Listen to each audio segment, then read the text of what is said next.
निशुम्भ शुम्भ गर्जनी प्रचण्ड मुण्डखण्डिनी वने रणे प्रकाशिनी भजामि विन्ध्यवासिनी।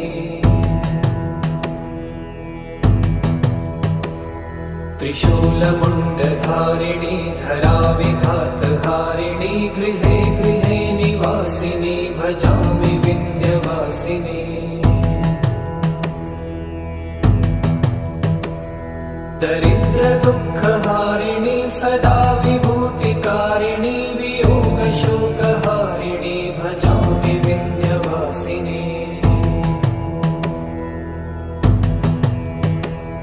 लसत्सुलोललोचनं लतासनं वरप्रदं कपालशूलधारिणी भजामि विन्ध्यवासिनी।